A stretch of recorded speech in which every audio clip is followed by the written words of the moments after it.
আল্লাহ আল্লাহ রাসূল আপনাকে নির্দেশ দিয়েছে কি 7 বছর বয়সে আপনাকে সন্তানকে মসজিদে আনতে। আর আপনি যদি 7 বছর বয়সে মসজিদে আনেন আপনাকে গালি খাইতে দিব, বকা খাইতে দিব, ইমাম সাহেব বকা দিবে, এই মিয়া বাচ্চা আনছেন দিল্লিকা, মুসলিমরা কে এই মিয়া কি বাচ্চা আনছেন, খালি কান্দে চিল্লায় এই করে সেই করে। কি বলবে কি বলবে না? আর কথা বলেন না, এখানে ভুল বলতেছি, মানুষ চিল্লাচিল্লি করে না, বিরক্ত হয় না?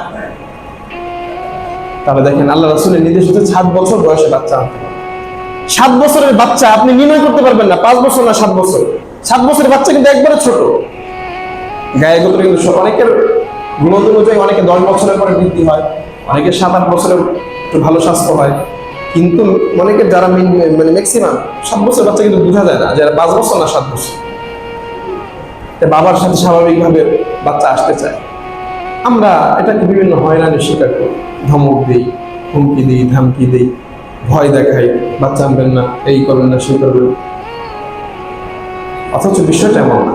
যদি 7 বছর উপযুক্ত হয় অবশ্যই সে যদি মসজিদে আনে, আমার বলার কিছু নাই। আপনি নামাজ পড়তেছেন, আপনি আল্লাহ রাসূলের উপর কথা বলতেছেন। আর যদি কম হয় তাহলে আপনি আনবেন না, এটা আমার হলো যে কম হলে বাচ্চা যদি দুষ্টুমি করে তাহলে আনবেন না। আর যদি আনেন আপনার সেভে রাখেন তাহলে ঠিক আছে। এই যে নামাজ পড়ার ক্ষেত্রে একটা বাচ্চা দুষ্টুমি করে, আওয়াজ করে, চিল্লাচিল্লি করে, দৌড়াদৌড়ি করে, সবচাইতে বেশি সমস্যা হয় কার? ইমাম সাহেবের।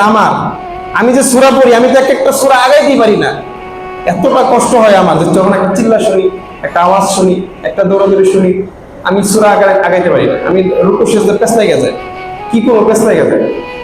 আচ্ছা বলেন তো, আমি কি কোনো সময় আপনাদের সাথে রাগ করছি? কোন বাচ্চার সাথে খারাপ করছি? এত খারাপ লাগে, তারপর ধৈর্য ধরে থাকি, কষ্ট করে থাকি যে না কি করবো, কিছু করার নেই, আল্লাহ বাচ্চারাই তো দুষ্টুমি করো। আজকের বাচ্চা আগামীকালের মুসলিম, ঠিক কিনা বলো?